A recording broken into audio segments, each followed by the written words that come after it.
ठीक है।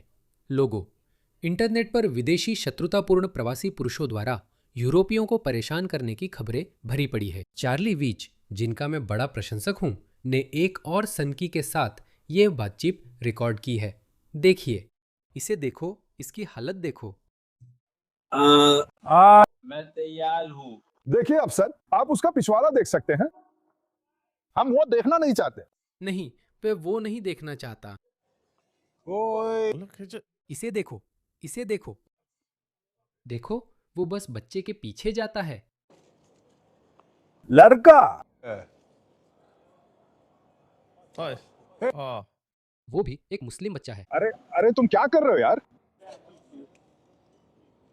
दूर हटो।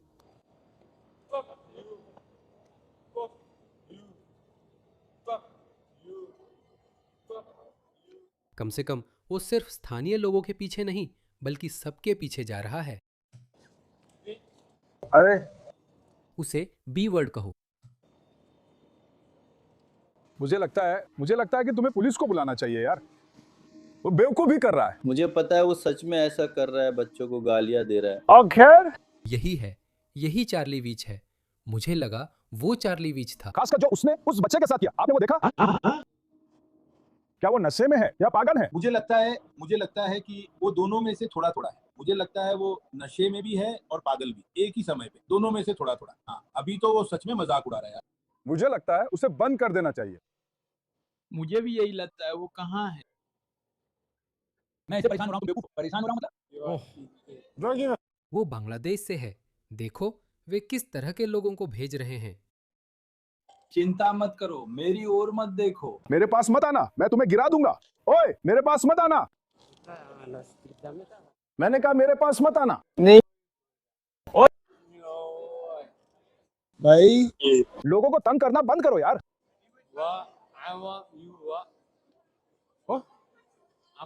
पास मत आओ, मैं गिरा दूंगा तुम्हें, सच में गिरा दूंगा। मुझे फर्क नहीं पड़ता। मैं क्या क्या? अरे पीछे हटो। पीछे हटो, मैं तुम्हें गिरा दूंगा भाई। मैं कसम खाता हूं, मैं तुम्हें गिरा दूंगा। दफा हो जाओ। क्या? यही तो मजेदार है। मैंने कहा बस पीछे हटो। हाँ, मैंने कहा पीछे है तो कौन? पास मत आओ, मैं तुम्हें गिरा दूंगा भाई। मूर्ख। मैं नाटक नहीं देखना चाहता, मैं एक दोस्ती। मैं दोस्त नहीं बनना चाहता। लोगों को तंग करना बंद करो यार। मैं तुम्हें मार डालूंगा। हाँ, मैं तैयार हूं। मैं तुम्हें गिरा दूंगा, मैं कसम खाता हूं। शायद पास मत आओ, मैंने तुमसे कहा था पास मत आओ। यही बात है, उसने बांग्लादेश भाड़ में जाए भी कहा। पास मत आओ, मैंने कहा था पास मत आओ। हार में जाइए। ट्रंप ने कहा था कि वे सबसे अच्छे और होशियार लोग नहीं भेज रहे। वे सही थे।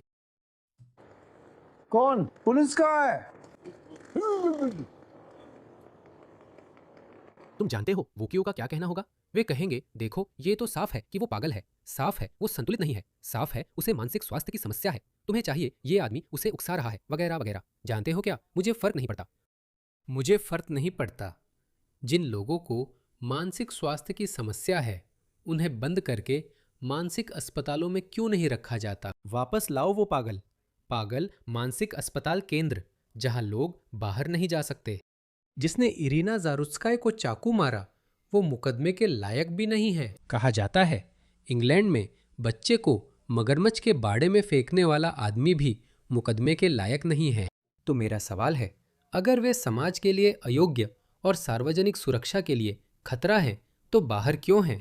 ठीक है, मैं समझता हूं कि अगर किसी को गलत करने का पता ही नहीं है, क्योंकि उसकी मानसिक क्षमता नहीं है, तो उसे जेल नहीं भेज सकते। आप उन्हें मानसिक अस्पताल में रख सकते हैं, जो अलग उद्देश्य से बना है। ये सजा नहीं, बल्कि नियंत्रण के लिए है, ताकि आप सार्वजनिक सुरक्षा के लिए खतरा ना बने।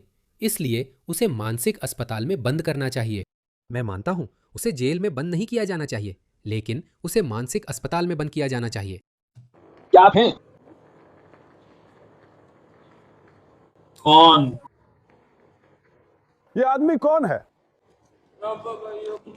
अरे रुको रुको, पीछे रहो, मैंने कहा रुको, बस पीछे रहो, मेरे पास मत आना यार। तू अभी ज्यादा दूर नहीं जा पाएगा दोस्त। जैसे पश्चिम में अपने शराबी और पागल लोग नहीं हैं जो इन्हें बाहर से लाने की जरूरत पड़े। शांति।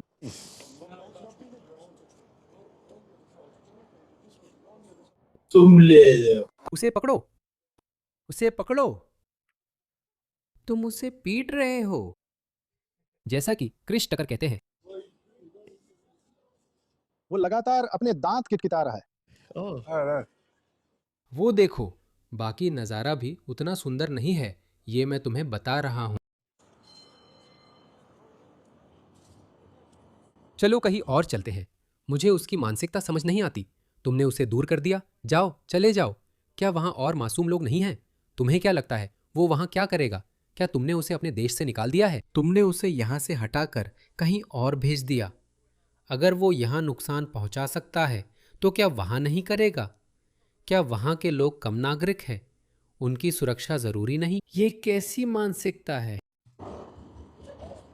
मैंने बिजली के लिए पैसे दिए हैं, मैंने बिजली के लिए पैसे दिए हैं। बिजली? हाँ, बिजली, पुलिस। बिजली? हाँ, इलेक्ट्रिक पुलिस। इलेक्ट्रिक। मुझे फिल्माने में कोई दिक्कत नहीं है, भाई इससे थोड़ी जगह मिलती है। इसीलिए। और तुम जानते हो वो सबके साथ ऐसे ही बर्ताव कर रहा है दोस्त। हाँ, है? देखो मुझे फिल्माने में कोई दिक्कत नहीं है। बात यह है कि मुझे लगता है आपको उसे बंद कर देना चाहिए, उन्हें बाहर नहीं जाना सड़कों पर। हालांकि वैसे भी हाँ। हे भगवान, वो मारने के लिए कितना आसान शिकार है। उसने कहा, मैं तुम्हें मार डालूंगा। हाँ, तुम कर सकते हो। हाँ, मैं समझ रहा हूँ। सच कहो तो मुझे चाहिए कि वो यहां से चला गया। आखिरकार हाँ, उसे जाना चाहिए भाई। उसे देश से बाहर निकाला जाना चाहिए।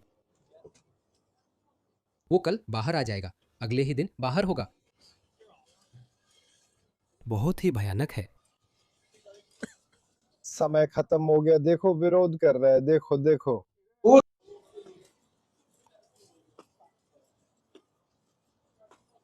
विरोध कर रहा है, वो खुद को बनाए रख रहा है। मार रहा है।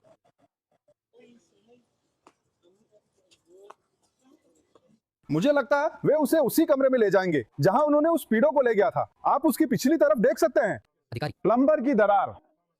हम वो देखना नहीं चाहते। शर्मनाक। देखो दोस्तों, ये देखो, तो ये लड़का साफ तौर पर कुछ नहीं जानता। ये बस सीधा है। ये एक जंगल का लड़का है, सीधा सीधा जंगल से आया है। वो एक औरत को देखता है और कहता है, औरत, मैं कामुक, पकड़ना। तुम, मैं नहीं मिलता, तुम समझो। ये देखो। और उसे अकेला छोड़ दो लड़के। इसे देखो, ये एक और है। ये लोग असल में लड़की को उस लड़के से बचा रहे हैं। यो यो यो उसे अकेला छोड़ दो, वो दिलचस्पी नहीं रखती। उसने अभी कहा कि उसे दिलचस्पी नहीं है। भाई उसे अकेला छोड़ दो यार, वो तुमसे बात नहीं करना चाहती भाई। वो तुमसे बात नहीं करना चाहती भाई। भाई वो तुमसे तेजी से दूर जा रही है, डरी हुई है। उसे अकेला छोड़ दो। हमें जरूरत नहीं है। क्या तुमने देखा? क्या तुमने देखा? उसे सहमति का मतलब नहीं समझ आया। इससे साफ है, मैं उन्हें दोष भी नहीं देता क्योंकि वे अलग संस्कृति से हैं। मैं कहूँगा कि वे आदिम और पिछड़ी संस्कृतियां हैं जहां सहमति का मतलब नहीं है। तो वह समझ नहीं पा रहा कि तुम मुझे इस औरत को पकड़ने से रोक रहे हो। तो इसका मतलब यह हुआ कि तुम उसे चाहते हो तो जाओ और उसे हासिल करो। यही वो कह रहा है। तुम उससे बात करो, तुम जानते हो, जाओ और उसे हासिल करो। जैसे नहीं नहीं नहीं, किसी पर किसी का हक नहीं होता। तुम जानते हो, यह उस पर निर्भर करता है। उसे फैसला करना है, उसे अपनी सहमति देनी है। लेकिन ये लोग ये नहीं समझते। हमें उससे बात करने की जरूरत नहीं है भाई। हम देख सकते हैं कि वो बहुत डरी हुई है। तो फिर जाओ उससे बात करो। नहीं, मैं तुमसे बात कर रहा हूँ, उसे छोड़ दो। तो फिर मुझे अकेला छोड़ दो। नहीं, तुम उसे अकेला छोड़ दो। मैं तुमसे बात नहीं कर रहा हूँ, मुझे अकेला छोड़ दो। उसे अकेला छोड़ दो। मैं तुमसे बात नहीं कर रहा हूँ। भाई उस लड़की को छोड़ दो। मुझे नहीं पता वो यहाँ क्यों है या उसका इरादा क्या है। पीछे हट जाओ। उसे अकेला छोड़ दो। उसे अकेला छोड़ दो। उस तरफ जाओ। उस तरफ जाओ। क्या? तुम कुछ नहीं करोगे। तुम कुछ भी नहीं करोगे। तुम कुछ भी नहीं करोगे। तुम कुछ भी नहीं करोगे। वो भौंक रहा है। कम से कम भौंक तो सकता है, काट नहीं सकता शायद। क्योंकि तुम डरपोक हो। इसे देखो, ये पोलैंड में हुआ था। एक पोलिश देशभक्त ने एक महिला को उन जाने पहचाने लोगों से बचाया। इसे देखो, इसमें कोई ऑडियो नहीं है। तो ये महिला अपनी कार में पेट्रोल भर रही है और फिर ये दो आदमी उसके पास आते हैं और वो उन्हें कहती है, सुनो, पता है क्या, जैसे वो उसका नंबर मांग रहा है और वो उसे कहता है, तुम कार में बैठो और निकल जाओ, मैं इन लोगों को संभाल लूंगा। उसके हाथ में डंडा या कुछ ऐसा है। लो, वो चली गई। लोग कह रहे हैं उसे अकेला छोड़ दो। ये पोलैंड में हुआ था। कोई भी देश सुरक्षित नहीं है दोस्तों। ये ऊबे हुए हताश आदमी बस सड़कों पर घूम रहे हैं जैसे शिकारी। अगर ये टॉक्सिक मेल नहीं होता तो कौन जानता उस औरत के साथ क्या होता। और ये दो टॉक्सिक मेन भी, यही वाले। इसे देखो। चलो, ये जहरीली मर्दानगी। उस औरत को बचाया, लेकिन लोग कहेंगे ये मर्दों की समस्या है क्योंकि वो भी आदमी है। ये बेवकूफ लोग। बेवकूफ। इस आदमी ने यूके में गर्लफ्रेंड को यौन हमले से बचाया, लेकिन चाकू मार दिया गया और गिरफ्तार हो गया। कोर्ट में पेश हुआ। अपराधी सोमाली को नहीं बुलाया गया। केस हारने के बाद उसे नौकरी नहीं मिल रही है। हीरो बनने का हमेशा फायदा नहीं होता। दुनिया उल्टी हो गई है दोस्तों। ये उल्टी दुनिया है। जवान आदमी, और हाँ, वह गोरा है। मुझे यूके इमिग्रेशन और पूरे यूरोप की इमिग्रेशन से बड़ी समस्या है। मुझे नस्लवादी ना कहें क्योंकि मैं ऐसा नहीं हूँ। चिंता मत करो, डिस्क्लेमर जरूरी नहीं। मैं कह रहा हूं कि इस मौजूदा माहौल में नस्लवादी होना बिल्कुल ठीक है। मतलब लोगों को उनकी त्वचा के रंग के आधार पर नहीं, बल्कि उनकी सांस्कृतिक पृष्ठभूमि के आधार पर आंकना। और मैंने हमेशा कहा है कि नस्ल संस्कृति का सबसे बड़ा फिनोटाइप है। अगर आप एक सूडानी आदमी को देखें तो आप काफी हद तक उसके व्यवहार को समझ सकते हैं, जो उसकी संस्कृति में निहित है। मैं एक पंजाबी आदमी हूँ। 95% पंजाबी एक खास तरीके से व्यवहार करेंगे, मैं समझता हूँ। हाँ, कुछ अत्यंत प्रबुद्ध और असाधारण लोग भी होंगे जैसे मैं, जो अच्छे से शिक्षित हैं, लेकिन ज्यादातर मामलों में किसी की जाति उसके सांस्कृतिक पृष्ठभूमि के बारे में बहुत कुछ बता सकती है। यह जरूरी नहीं कि त्वचा के रंग का, बल्कि सांस्कृतिक पृष्ठभूमि का मुद्दा हो सकता है। इसलिए चिंता करना और डिस्क्लेमर देना बंद करो। मुझे लगता है अब कोई उस लेबल की परवाह नहीं करता। किसी को फर्क नहीं पड़ता कि आपको नस्लवादी कहा जाए या नहीं। मेरे पास ब्राउन प्रिविलेज है तो मैंने इसकी परवाह नहीं की। मुझे लगता है अब ज्यादा गोरे लोग भी इसकी परवाह नहीं करते। आपको भी इसकी परवाह नहीं करनी चाहिए। बस मेरी बात सुनो। 2024 में अक्टूबर में एक सोमाली प्रवासी ने मेरी गर्लफ्रेंड को छूने की कोशिश पर मुझे चाकू मार दिया जब मैं उसका बचाव कर रहा था। वे, मैं वहां रहूंगा। उसने मुझे पहले मारा और मैंने अपनी रक्षा की, और जब तक पूरी स्थिति खत्म हुई तब तक मुझे एहसास हुआ कि मुझे चाकू मार दिया गया है। मैं 2 दिन अस्पताल में रहा और छुट्टी मिलने पर उन्होंने मुझे सुरक्षा के लिए गिरफ्तार कर लिया। यह फिर हेनरी नोवाक का मामला है। अच्छा है कि वह बच गया। जब तक मैं स्कॉटलैंड वापस आया मुझे इसके लिए कोर्ट जाना पड़ा और उससे नहीं जाना पड़ा। मैं मूल रूप से कोर्ट में बिना किसी के खिलाफ लड़ रहा था एंड आखिरकार मैं हार गया। इसका असर मेरी नौकरी की संभावनाओं पर पड़ा क्योंकि इसे असॉल्ट के रूप में दर्ज किया गया था। आपराधिक रिकॉर्ड से अमेरिका या विदेश नहीं जा सकते। ये लोग जिंदगी बर्बाद कर रहे हैं। माफ करना नौजवान, तुम्हें एक्टिविस्ट बनना चाहिए। इनमें से हर व्यक्ति जिन्हें हमारे संस्थानों, सरकारों और नौकरशाही ने शिकार बनाया, उन पर हर दरवाज़ा बंद है। आप सच में कुछ नहीं कर सकते, नौकरी भी नहीं पा सकते। आप स्कॉटलैंड से बाहर या विदेश नहीं जा सकते क्योंकि आपके नाम पर आपराधिक रिकॉर्ड है। एक्टिविस्ट बनो, उनका सबसे बुरा सपना बनो, वही बनो जिसे वे नहीं चाहते। अपनी आवाज़ उठाओ, बनो जिसे वे नस्लवादी कहते हैं, वही बनो। मैं हमेशा कहता हूं, अगर पाकिस्तान सरकार ने नास्तिकों पर सख्ती नहीं की होती तो मैं कभी एक्टिविस्ट नहीं बनता। 2017 में मशाल खान नामक युवक को यूनिवर्सिटी कैंपस में बेरहमी से पीट पीट कर मार डाला गया था। तब मैंने कहा अब बहुत हो गया। कुछ हफ्तों बाद पाकिस्तान में गुमनाम नास्तिक ब्लॉगर्स को गिरफ्तार कर उम्र कैद दी जाने लगी। तब मैंने कहा सब छोड़ो। तब तक मैं 10 साल से ज़्यादा समय से नास्तिक था। मुझे इसकी कभी परवाह नहीं थी। मैं बहस में नहीं पड़ता था, बस अपने काम से काम रखता था। लेकिन उस घटना ने मुझे जगा दिया, उसने मुझे झकझोर कर रख दिया और मैंने कहा मैं इतना सौभाग्यशाली हूं कि एक आज़ाद पश्चिमी देश में रह रहा हूं जहां मैं अपने सिद्धांतों या मूल्यों के अनुसार अपनी जिंदगी जी सकता हूं। मेरी तरह दिखने वालों ने आज़ाद सोचने की गलती कर इसकी बड़ी कीमत चुकाई। मैं युवाओं को यही सलाह देता हूं, तुम्हारी जिंदगियां बर्बाद हो रही है, इसलिए उठो, खड़े हो जाओ। उन्होंने तुम्हारे भविष्य के मौके छीन लिए हैं, उन्हें छोड़ दो और उनका सबसे बुरा सपना बन जाओ। अगर कोई मुझे इस आदमी से मिलाए तो मैं उसका इंटरव्यू लेकर उसे एक्टिविस्ट बनने के लिए प्रेरित करूंगा।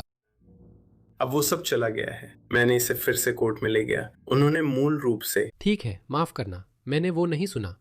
अगर सब कुछ खत्म हो गया है तो शायद तुम्हें एक्टिविस्ट बनने की जरूरत नहीं, लेकिन फिर भी, लेकिन बाकी लोग, आप सब लोग जिन्हें हमारी ब्यूरोक्रेसी या हमारे सिस्टम ने शिकार बनाया है, खड़े हो जाओ। अगर वे आपसे सब कुछ छीन लेते हैं तो आपके पास खोने के लिए कुछ नहीं बचता। सोचिए, आपको अपने से कहीं बड़ा कुछ मिल सकता है जो सच में संतुष्टि दे। उन्होंने बस सब कुछ खारिज कर दिया, क्योंकि सच कहूं तो बेवकूफ़ी भरा था। सिवाय इसके कि वही था। लेकिन बात इतनी नहीं है। ये मेरे साथ ही नहीं, सैकड़ों लोगों के साथ हर हफ्ते और हजारों के साथ हर महीने हो रहा है। ये ठीक नहीं है। किसी दूसरे देश से अलग संस्कृति वाले लोगों को जो सोचते हैं कि ये सब करना ठीक है, हमारे देश में लाना ठीक नहीं है, बिना ये दस्तावेज किए कि वे कौन हैं, कहाँ हैं, किस से जुड़े हुए हैं या यहाँ क्या करना चाहते हैं। ये सब बिल्कुल गलत है। और दोस्तों और पुलिस, ठीक है, वे हमेशा उनका ही पक्ष लेते हैं। देखो इसे, यह वीडियो वायरल हो रहा है। मैंने इस विषय पर एक अलग वीडियो बनाया है। देखो इसे, यह उस आदमी के साथ जो हुआ था उससे बहुत मिलता जुलता लग रहा है। देखो इसे, यहाँ एक गोरा आदमी है, उस पर ये अफ्रीकी गुंडे हमला कर देते हैं। मैं वहां आऊंगा, मैं वहां रहूंगा, मैं यही है। पिन बाहर है, वो उस पर कूदने वाला है। उसने उसे गर्दन पर हाथ मारकर गिरा दिया, नीचे गिरा दिया। वो उसे मुक्का मारता है। पुलिस वाली, जो साफ तौर पर फ्रेम के ठीक बाहर है, ने सब देखा होगा।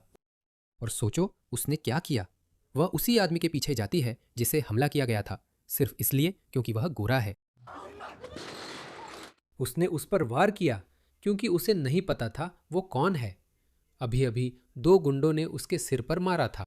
वह उठ जाता है, उसे नहीं पता कि उसे कौन पकड़े हुए है। तो वह, मेरा मानना है कि यह बहुत स्वाभाविक है मान लेना कि उसने सोचा होगा कि वो हमलावरों में से कोई है। वह उस पर वार करता है और वह उसे अधिकारी पर हमला करने के आरोप में गिरफ्तार कर लेती है। मैं तुम्हारे साथ सख्त बनने की कोशिश कर रहा हूं। हाथ पीठ के पीछे रखो। जिन लोगों ने उस पर हमला किया और जिन लोगों ने उस आदमी पर हमला किया, उन सबको छोड़ दिया गया। कुछ नहीं हुआ। मैं समझ नहीं पा रहा हूं। तो ये आदमी ठीक है। देखो, ये आदमी उम्मीद है। जब ये बाहर आएगा तो तुम्हें एक कार्यकर्ता बन जाना चाहिए। तुम्हें उनका सबसे बुरा सपना बन जाना चाहिए। ये रुकने वाला नहीं है दोस्तों, वहां रहो।